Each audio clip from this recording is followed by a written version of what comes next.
నమస్కారం రేషియా టీవీ వార్తలకు స్వాగతం. నా పేరు సుమలత. వార్తల్లో ముందుగా హెడ్లైన్స్.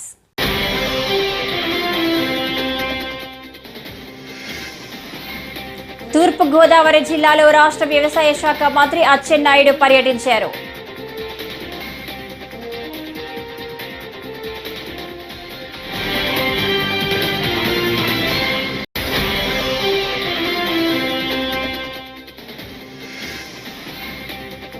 టీడీపీకి ఓటు వేయకపోతే ఇల్లు కూల్చేస్తారా అని మాజీ మంత్రి బొత్స సత్యనారాయణ మండిపడ్డారు.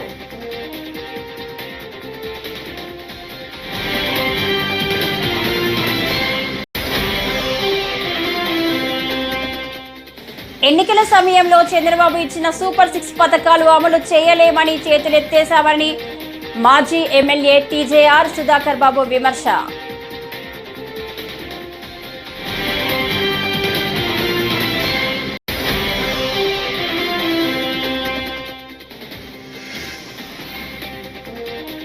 చిత్తూరు వీరప్పన్ అంటే పెద్దిరెడ్డి రామచంద్రారెడ్డి అని మాజీ ఎమ్మెల్సీ బుద్ధ వెంకన్న అన్నారు.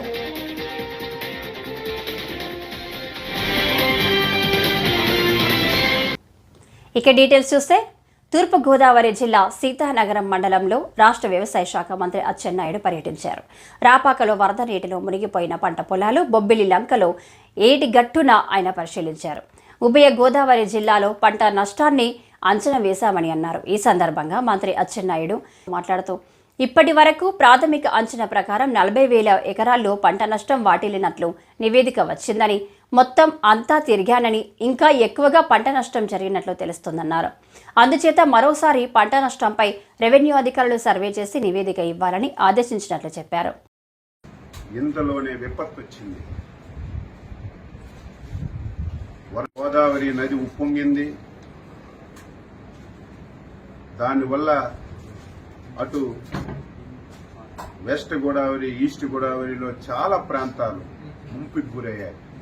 చాలా గ్రామాలు ముంపుకు గురై ప్రజలు చాలా అవస్థలు పడుతున్నారు. మీరందరూ సజీవ సాక్షులు. గతంలో కూడా మీరు పనిచేశారు. గత 5 సంవత్సరాలు ఎప్పుడైనా ఒక విపత్తు వస్తే, ఎప్పుడైనా వరదలు వస్తే ముఖ్యమంత్రి ఎప్పుడైనా సరే రివ్యూ తీసుకుని అధికార యంత్రాంగానికి అలర్ట్ చేసినటువంటి రోజు ఒక్కటైనా ఉందా? ఆ రోజు 5 సంవత్సరాల్లో ఒక మంత్రి అయినా, ఒక అధికారి అయినా గ్రామాలకు వెళ్లి పేదవాడికి పలకరించినటువంటి దాఖలాలు ఎక్కడైనా ఉందా? మొన్న ఎప్పుడైతే భారీ వర్షాలు వస్తాయి, గోదావరి నదికి విపరీతంగా వరదొస్తుందని తెలిస్తే మా విపత్తుల శాఖ మంత్రి శ్రీమతి అనిత గారు జూమ్ లో కాన్ఫరెన్స్ తీసుకుని కలెక్టర్కి అలర్ట్ చేశారు. ఏవైతే ముంపు ప్రాంతాలున్నాయో, ముంపు మండలాలున్నాయో అధికార యంత్రాంగానికి అప్రమత్తం చేసి ఏ ఒక్క ప్రాణ నష్టం జరగకూడదు, వారందరికీ సురక్షిత ప్రాంతాలకి తరలించడమే కాదు, మీరు చూశారు గతంలో వరదొస్తే తరలించి వారికి బస్తాల్లాగా ఒక స్కూల్లోనో కొట్లోనో పెట్టేయడమే తప్ప ప్రభుత్వాలు చూడక ఆర్తనాదాలు విన్నాం. మాకు భోజనం అందడం లేదు, పిల్లలకు పాలు అందడం లేదు, సకాలంలో నీళ్లు లేవు, టాయిలెట్స్ లేవని. ఈ 5 రోజుల్లో ఎక్కడైనా ఒక వార్త వచ్చిందా? భోజనాలు పెట్టాం, పిల్లలకు పాలు ఇచ్చాం, వాటర్ ఇచ్చాం, వాళ్ళు మళ్ళీ నార్మల్ గా వచ్చి ఇంటికి వెళ్లేసరికి 3,000 రూపాయలు పరిహారం కూడా ఇచ్చి. ఎన్నికల సమయంలో చంద్రబాబు ఇచ్చిన సూపర్ 6 పథకాలు అమలు చేయలేమని చేతులెత్తేశారని మాజీ ఎమ్మెల్యే టీజేఆర్ సుధాకర్ బాబు విమర్శించారు. మేము ఎన్నికల ముందే చెప్పాం, బాబు ఇచ్చిన హామీలు అమలు సాధ్యం కాదని. ఎన్నికల ముందు ఒక మాట, ఎన్నికలు అయిపోయాక ఒక మాట చెప్పడం బాబుకి అలవాటే. జనాలు సూపర్ 6 పథకాలు అమలు చేయమని అడుగుతుంటే, కాదు మేము రెడ్ బుక్ రాజ్యాంగమే, దాడులు, దౌర్జన్యాలు, హత్యలు అమలు చేస్తామని తెలుగుదేశం పార్టీ కూటమి ప్రభుత్వం అంటుందన్నారు. అసెంబ్లీ సాక్షిగా ఆన్ రికార్డ్ వారిచ్చిన హామీలు చూస్తే ఆయనకు భయం వేస్తున్నట్టుగా ఒక ఎక్స్ప్రెషన్ ఇచ్చారు. ఎన్నికలకు ముందు వారు ఇస్తున్న హామీలు అమలుపరచలేరని, అవి అమలుకు సాధ్యం కావని వైఎస్ఆర్ కాంగ్రెస్ పార్టీ మాలాంటి వాళ్ళందరూ చెప్తున్నప్పుడు మీలాంటి పాత్రికేయ మిత్రులు వారిని అడిగారు, వైఎస్ఆర్ అమలుకు సాధ్యం కావంటున్నారండి, మీరు ఎలా దీన్ని అమలుపరచగలుగుతారని నారా చంద్రబాబు నాయుడు గారిని పాత్రికేయ మిత్రులు వైఎస్ఆర్ కాంగ్రెస్ పార్టీ తరఫున అడిగినప్పుడు నాకు సుదీర్ఘమైన రాజకీయ అనుభవం ఉంది, నేను చేసి చూపిస్తాను, సంపదను ఎలా సృష్టించాలో నాకు అపారమైన అనుభవం ఉంది కాబట్టి నేను ఇచ్చిన హామీలన్నిటినీ అమలు పరుస్తానని అన్నారు. ఆ సందర్భంలోనే మళ్ళీ విలేకరులు ఏమని ప్రశ్నించారంటే, మీరే కదా 1 నెల 2 నెలల క్రితం ఎన్నికల ప్రచారంలో మరో శ్రీలంక కాబోతుంది ఆంధ్రప్రదేశ్, మరో సోమాలియా కాబోతుంది ఆంధ్రప్రదేశ్, ఈయనిచ్చే అనగా జగన్మోహన్ రెడ్డి గారు ఇస్తున్నటువంటి సంక్షేమ పథకాల వల్ల రాష్ట్రం నాశనం అవుతుందని నారా చంద్రబాబు నాయుడు గారే అన్న విషయాన్ని వారు జ్ఞాపకం చేశారు. మీరే అన్నారు కదా సంక్షేమ పథకాలని వృధా అని, సంక్షేమ పథకాలు ఏవి అవసరం లేదని. మళ్ళీ మీరే ఇప్పుడు సూపర్ 6 పేరుతో ఈ పథకాలన్నీ మీరు అనౌన్స్ చేశారు, ఇవి సాధ్యం కావని వైఎస్ఆర్ పార్టీ వాళ్ళు అంటున్నారు. అన్నప్పుడు నేను చేసి చూపిస్తానని ఇన్ని సంవత్సరాల అనుభవం ఉన్న చంద్రబాబు నాయుడు గారు ఈ రాష్ట్రానికి మాటిచ్చారు. నిజంగా మాకు ఆనందం కలిగింది. చంద్రబాబు నాయుడు గారు సూపర్ 6 అంతా అమలు పరిస్తే చూడాలని మేము మనస్ఫూర్తిగా కోరుకున్నాం. 50 రోజుల పాటు ఎదురు చూసాం. ఇప్పటికే ఇసుక పాలసీని ఏ విధంగా కప్పదాటు వ్యవహారంతో చేశారో మనం చూసాం. మద్యం పాలసీని ఏ విధంగా చేస్తున్నారో చూసాం. తల్లికి వందనం దగ్గరికి వచ్చేసరికి ఏ విధంగా మాట్లాడుతున్నాడో చూస్తున్నాం. టీడీపీకి ఓటు వేయకపోతే ఇల్లు కూల్చేస్తారా అని మాజీ మంత్రి బొత్స సత్యనారాయణ మండిపడ్డారు. రాష్ట్రంలో టీడీపీ నాయకుల దౌర్జన్యాలకు అంతు లేకుండా పోతుందని ఆగ్రహం వ్యక్తం చేశారు. మారుమూల గ్రామానికి వెళ్లి విధ్వంసం చేయడమేంటి, నోటీసులు ఇవ్వకుండా కూల్చివేయడమేంటి అంటూ మండిపడ్డారు. దన్నానాపేటలో వెంకునాయుడు ఇంటిని కూల్చివేయడం సరికాదన్నారు. జిల్లాలో ఇటువంటి పరిస్థితులు ఎన్నడూ జరగలేదు. ప్రజాప్రతినిధులు అంటే ఇలాగేనా వ్యవహరించేది? టీడీపీకి ఓటు వేయకపోతే ఇల్లు కూల్చేస్తారా? రిటైర్డ్ ఆర్మీ జవాన్ పై ఎందుకింత కక్ష సాధించడం కోసమేనా రాజకీయాల్లోకి వచ్చింది అంటూ టీడీపీ నేతల తీరుపై బొత్స సత్యనారాయణ నిప్పులు చెరిగారు. దాన్ని ఓపెన్ చేయలే. ఆ తర్వాత వైసీపీ ప్రభుత్వం వచ్చింది, అందులో నేను కూడా మంత్రిగా ఉన్నా. నా సిట్ని కంటిన్యూ చేసింది. నేను కూడా 1-2 సార్లు మా ప్రభుత్వం పెద్ద దృష్టి తీసుకొచ్చా, అది ఓపెన్ చేయండి, లేకపోతే అధికారులు కొంతమంది అనధికారులు దీన్ని ఆసరా పెట్టుకొని పరిమితి చేస్తున్నారు అని చెప్పని కూడా అడగడం జరిగింది. ఏదేమని మా ప్రభుత్వంలో కూడా కాలయాపన జరిగిపోయింది, చేయలే, ఓపెన్ చేయలే. నేను ఇప్పుడు కోరుతుంది ఏంటంటే, నిజంగా మీకు విశాఖపట్నంలో భూ ఆక్రమణలో ఎవరు ఏది దోచుకున్నారో, ఏదో మీ తెలుగుదేశం పార్టీ ఉన్న 5 సంవత్సరాల కాలంలోనో లేకపోతే మన వైసీపీ ఉన్న 5 సంవత్సరాల కాలంలోనో కాదు కదా, 2004 నుంచి ముందు దాన్ని ఓపెన్ చేయండి. అది ప్రాథమికంగా మీకు ఉంటుంది. దాని తర్వాత ఇంకెవరైనా ఇంకా జరిగి వచ్చాయంటే దాన్ని ప్రేమ పెట్టుకుని కంటిన్యూ చేయండి, కాదు తప్పలేదు.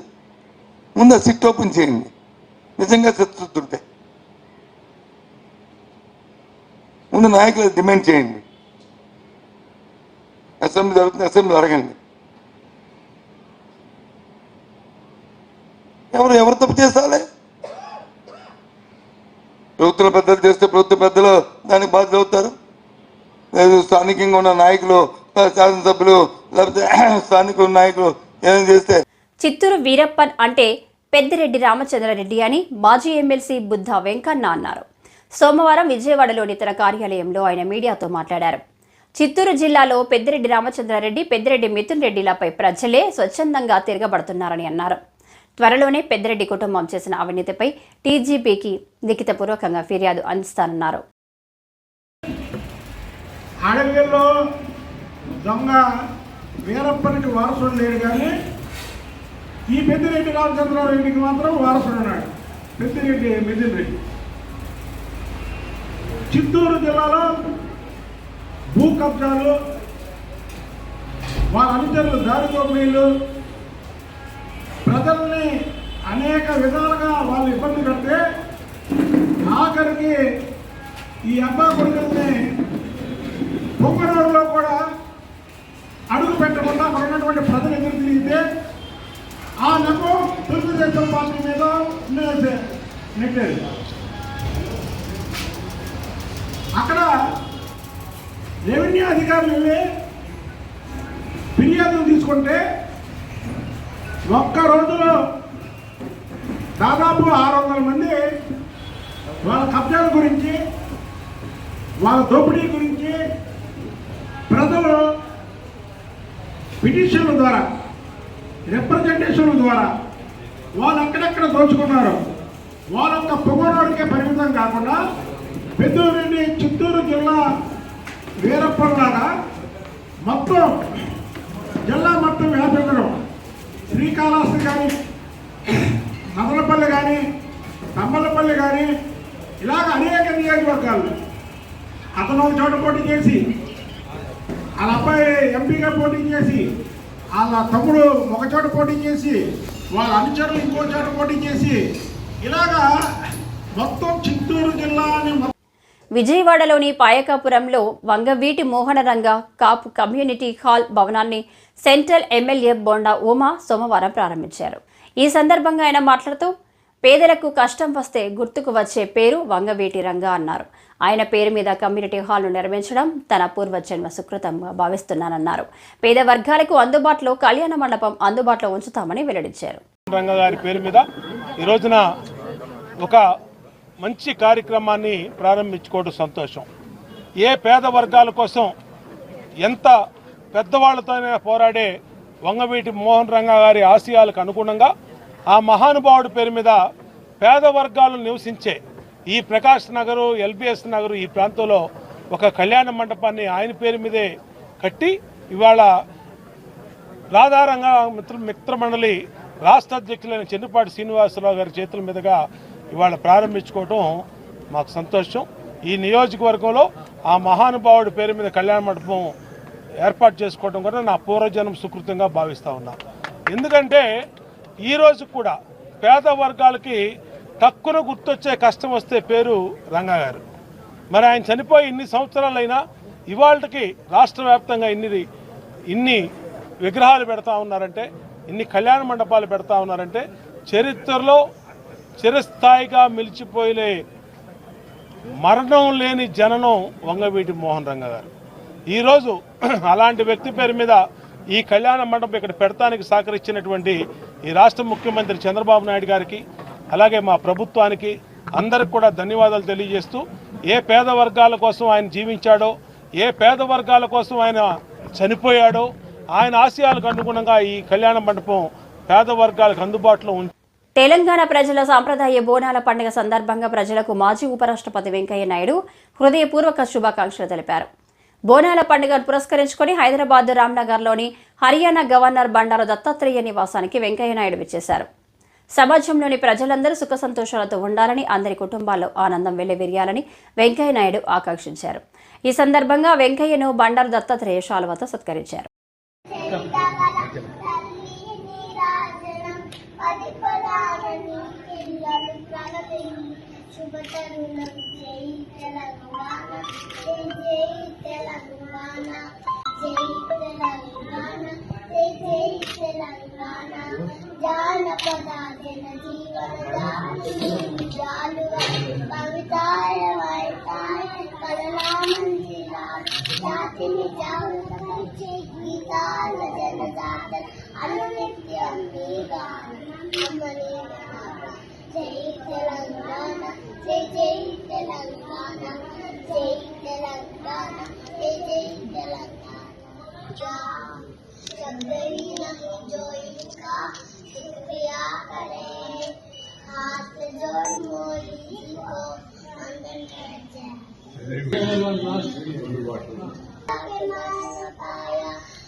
दुनिया के सारे पीछे मेरा देश है। सबका कैंपेन चलता रहेगा। सरकार आएगी जाएगी,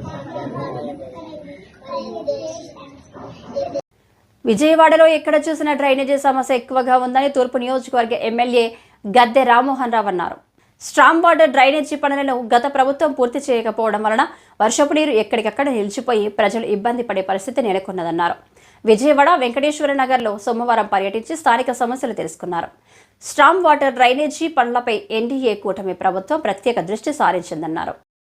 విజయవాడ నగరంలో ఎక్కడికి వెళ్ళినా కూడా ఒకటే సమస్య, అండర్ గ్రౌండ్ డ్రైనేజీలు పూర్తిగా ఇబ్బంది పెడతా ఉన్నాయి. అట్లాగే స్టార్మ్ వాటర్ డ్రైను అన్ని సగం సగం చేసి ఉండటం వల్ల వాటి వల్ల కూడా చాలా ఇబ్బంది వస్తూ ఉంది. ఇవాళ వర్షం వస్తే రోడ్ల మీద కానీ దీనిలో అండర్ గ్రౌండ్ డ్రైనేజీలు దానిలో ఖచ్చితంగా మున్సిపల్ కార్పొరేషన్ వారు దాని మీద దృష్టి పెట్టాల్సిన అవసరం ఉంది. అలాగే ప్రభుత్వం దృష్టి కూడా ఖచ్చితంగా చంద్రబాబు దృష్టి తీసుకెళ్తాం. స్టార్మ్ వాటర్ డ్రైన్ అయితే ఖచ్చితంగా గత ప్రభుత్వం యొక్క పాప ఫలితమే స్టార్మ్ వాటర్ డ్రైన్లు విజయవాడ నగరానికి శాపంగా మారి. ఎందుకంటే ఆ రోజున 2014-19లో 500 కోట్ల రూపాయలు ఆ రోజున కేంద్ర మంత్రిగా ఉన్న వెంకయ్యనాయుడు గారు మన విజయవాడ నగరానికి ఈ వర్షపు నీరు ఎక్కడ కూడా ఇబ్బంది పడకుండా ఉండేదానికి 500 కోట్లు ఇస్తే దానిలో 270 కోట్లు మిగిలిన్నా కూడా ఆ నిధుల్ని కనపడకుండా చేసి కాంట్రాక్టర్ని ఇక్కడి నుంచి పంపించేసి, సో ఆ విధంగా ఇబ్బంది పెట్టడం వల్ల ఆ డ్రైన్లన్నీ కూడా ఇన్కంప్లీట్ గా ఉండి సగం సగం ఉండటం వల్ల ఫ్లో అంతా ఆగిపోయి వర్షం నీళ్ళతో రోడ్లు ముగుతున్నాయి. దానికి ఖచ్చితంగా ఇప్పుడు మేము పరిష్కారం తీసుకుంటాం. మరలా ఆ నిధులు తీసుకొచ్చి ఇంకా అవసరమైతే ఎంపీ గారి సహకారంతో, కేసీఆర్ చిన్ని గారి సహకారంతో మరిన్ని నిధులు స్టార్మ్ వాటర్ చేస్తాం. ఈ అండర్ గ్రౌండ్ డ్రైనేజ్ మాత్రం ఈ 5 సంవత్సరాలు వైసీపీ ప్రభుత్వం టిడ్కో ఇళ్లను పూర్తిగా నాశనం చేసిందని మంత్రి నారాయణ అన్నారు. సోమవారం ఆయన రాజధాని ప్రాంతంలో టిడ్కో ఇళ్లను పరిశీలించిన అనంతరం విలేకరులతో మాట్లాడారు. గత టీడీపీ ప్రభుత్వంలో 5 లక్షల ఇళ్ల నిర్మాణానికి అనుమతి ఇచ్చామన్నారు. 2019 నాటికి 77,371 ఇళ్ల నిర్మాణం దాదాపు పూర్తయిందని, 3,13,842 ఇళ్లను వైసీపీ ప్రభుత్వం 2,62,816కు తగ్గించేసిందన్నారు. లక్షలకి కట్టేదానికి అడ్మినిస్ట్రేటివ్ క్లియరెన్స్ ఇచ్చాం. 5 లక్షలు కట్టమని అధికారులకి ఆదేశించాం. అందులో 4,54,704 4,54,704 ఇళ్ళకి టెండర్ పిలిచారు. ఎక్కడైతే సైట్స్ అవైలబుల్ ఉన్నాయో వాటన్నిటికీ టెండర్ పిలిచారు. సైట్స్ అవైలబుల్ కాని వాటి కలెక్టర్స్ చెప్పాం, సైట్స్ చూస్తున్నారు. తెలుగుదేశం ప్రభుత్వంలో ఆ రోజుకి 3,13,832 గ్రౌండ్ అయినాయి. 3,13,832. అయితే వైఎస్ఆర్సీపీ ప్రభుత్వం వచ్చి అసలు ఈ మొత్తాన్ని కంప్లీట్గా నాశనం చేసింది. 2019 అయిపోయేటప్పటికి 90-100% అయిన ఇళ్ళు 77,351 ఉన్నాయి. అంటే 77,371 ఇళ్ళు 90-100% పూర్తి అయిపోయినాయి. 50-75% అయినవి 64,245 ఉన్నాయి. 2019కి 25% నుంచి 50% అయినవి 49,325. 1% అనేవి 1,22,000. అంటే అప్పటికే చాలా వరకు 100% అయినాయి, 90% అయినాయి, 80%, 70%. అయితే వైఎస్ఆర్సీ ప్రభుత్వం రావటం ఈ ఇళ్లనన్నింటినీ అటవీ భూముల ఆక్రమణ జరిగితే సహించేది లేదని డిప్యూటీ రేంజ్ అటవీ అధికారి నీలిమాదేవి అన్నారు. ఈ సందర్భంగా బాపట్ల పిడుగురాళ్ల మండలంలోని గుత్తికొండ, బిలం గ్రామాలను పరిరక్షణ కమిటీ సభ్యులతో కలిసి శుక్రవారం ఆమె సందర్శించారు. అనంతరం గ్రామస్తులతో మాట్లాడి ఆయా గ్రామాల్లోని అటవీ ప్రాంతాల్లో ఉన్న అధికారుల ఆదేశాల మేరకు రావి, యాప తదితర మొక్కలు నాటారు. అటవీ భూములను ఆక్రమిస్తే సహించేది లేదని అన్నారు. అని చెప్పేసి మొత్తం తిరిగి అంత చూసుకోవడం అయింది. ఎక్కడ కూడా కొత్తగా ఎంక్రోచ్మెంట్ అనేది జరగలేదు. కొత్తగా ఇప్పుడు సిఎస్ స్కీమ్ కింద ఇక్కడ ఒక 400 మంది మొక్కలు నాటమని చెప్పేసి డిస్ట్రిక్ట్ ఫారెస్ట్ ఆఫీసర్ గారు మాకు ఆదేశాలు జారీ చేసినారు. అందులో భాగంగా మేము కమిటీ వాళ్ళతో చర్చించి ఇక్కడ పర్యావరణం పరిరక్షించడం కోసం కొత్తగా ఎంక్రోచ్మెంట్ జరగకుండా ఖాళీగా ఉన్న స్థలంలో మొక్కలు నాటాలని మేమందరం కలిసి నిర్ణయించుకున్నాం. మరి ఏ రకమైన మొక్కలు నాటుతున్నారు మీరు? ఫైకస్ స్పీసీస్ నాటుతున్నాము. రావి, మర్రి, వేప.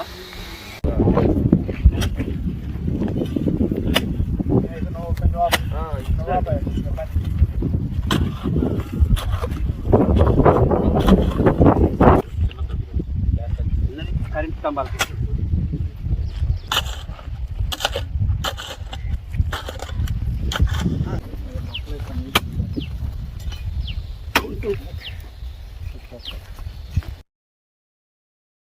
నర్సరావుపేట పట్టణంలోని ఎస్ఎస్ఎన్ పాఠశాలలో ర్యాగింగ్ కలకలం నేపథ్యంలో రాత్రి ఎమ్మెల్యే చదలవాడ అరవింద్ బాబు హాస్టల్ను సందర్శించారు. ఈ సందర్భంగా ఎమ్మెల్యే విద్యార్థులతో కలిసి మాట్లాడారు. అనంతరం ఆయన విలేకరుల సమావేశంలో మాట్లాడుతూ కళాశాల యాజమాన్యం తప్పనిసరిగా ర్యాగింగ్ కట్టడి చేసేందుకు కఠినంగా వ్యవహరించాలన్నారు. కార్యక్రమంలో కళాశాల యాజమాన్యం తదితరులు పాల్గొన్నారు.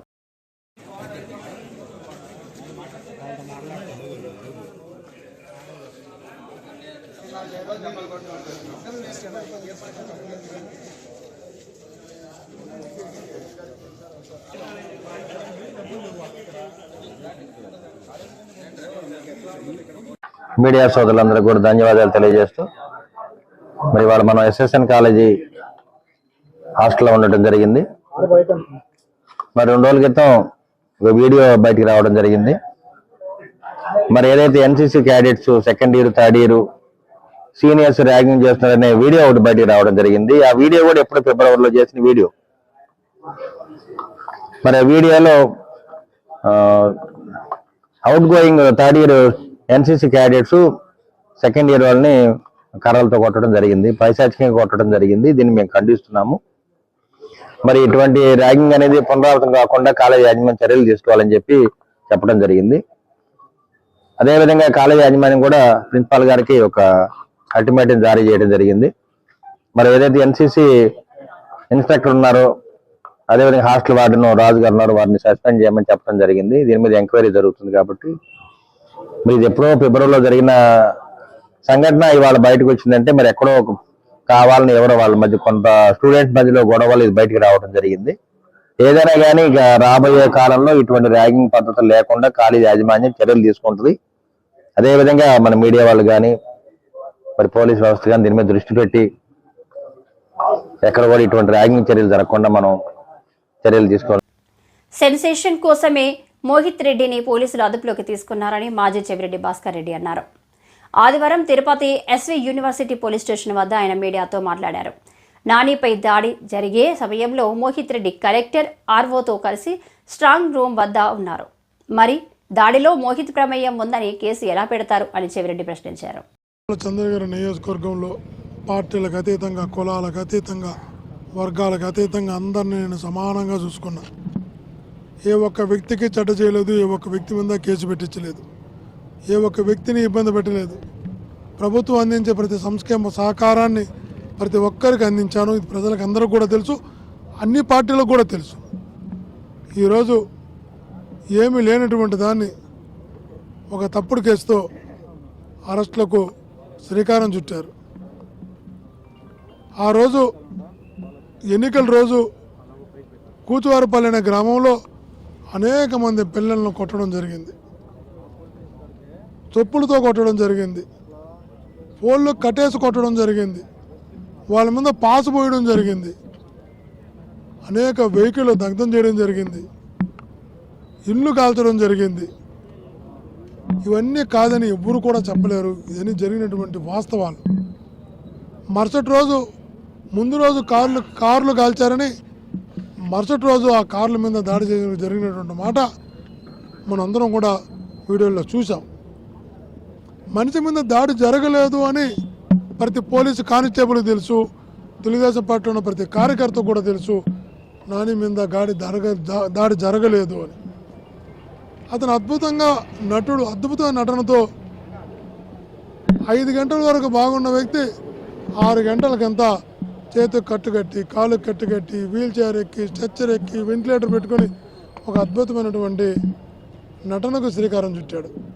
ఆ నటనతో చాలామంది ఉద్యోగస్తులు సస్పెండ్ అయ్యారు, 37 మంది జైలు పాలయ్యారు. చివరికి వెళ్ళి అతను మరిచిపోయింది భగవంతుడు హాస్పిటల్లో చేరాను అని. ఆ భగవంతుడు మొత్తం అన్ని అవయవాలకు తనకి కాలు నుంచి తల వరకు సిటీ స్కాన్ తీపిచ్చాడు తన హాస్పిటల్లో. స్పష్టంగా 6 రిపోర్ట్లు ఇచ్చారు, 6 సిటీ స్కాన్ రిపోర్ట్లు. చిన్న గాయం కూడా తనకు జరగలేదు అని. చిన్న 37 మంది ఒక వ్యక్తి పైన దాడి జరిగితే చిన్న గాయం కూడా లేకుండా ఉండే పరిస్థితి ఎక్కడైనా మనం ఇంతవరకు చూసుంటామా అని అడుగుతున్నా. ఈరోజు మోహిత్ ఆ రోజు మధ్యాహ్నం 2 గంటల నుంచి రాత్రి 10 గంటల వరకు 9-10 వరకు తమ భవానీ చారిటబుల్ ట్రస్ట్ ద్వారా ఇప్పటికే అనేక సేవా కార్యక్రమాలు చేశామని, ఇక ముందు కూడా కొనసాగిస్తామని ట్రస్ట్ నిర్వాహకులు సిటీ ఎమ్మెల్యే యాదిరెడ్డి శ్రీనివాస్ చెప్పారు. ప్రతిభ గల పేద విద్యార్థులను కొందరిని గుర్తించి వారికి సోమవారం ట్రస్ట్ తరపున ఆర్థిక సాయం అందించారు.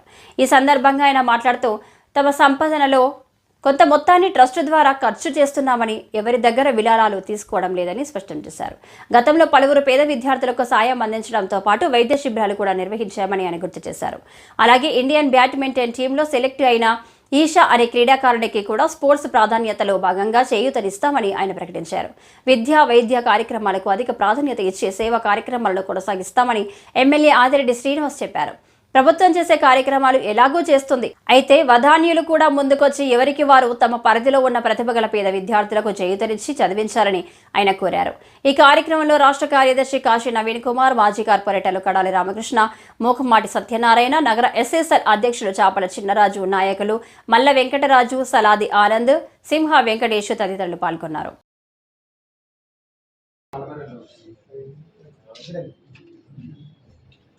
ఒకసారి అందరూ వచ్చాను ఒకసారి అందరూ సార్ చూడండి చూడండి సార్ రెడీ సార్ రెడీ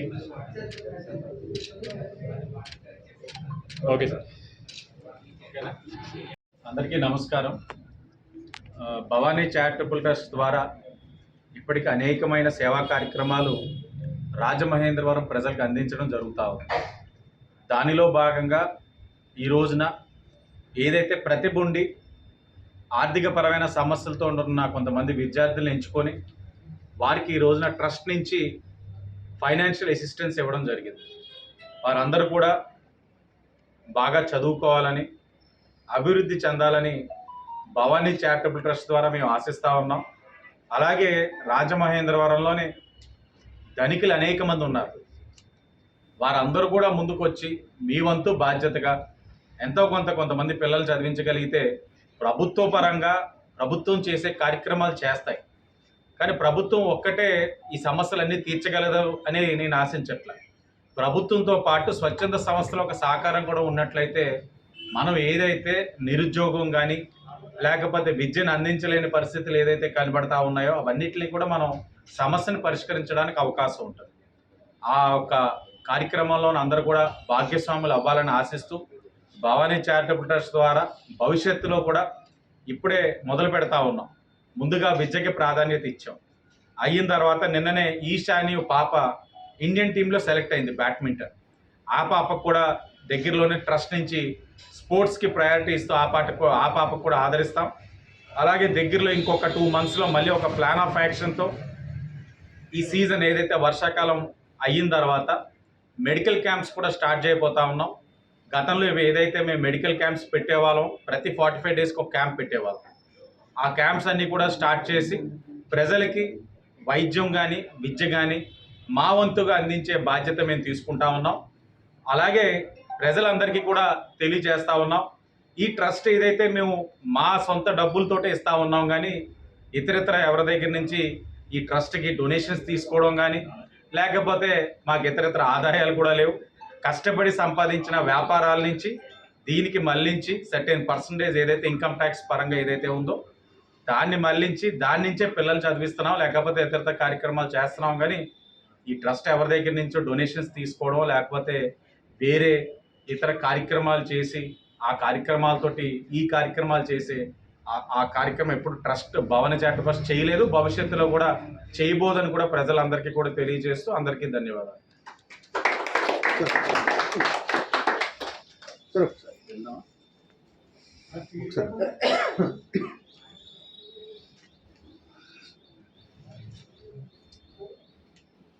ఈ వార్తలు ఇంతటితో సమాప్తం. నమస్కారం.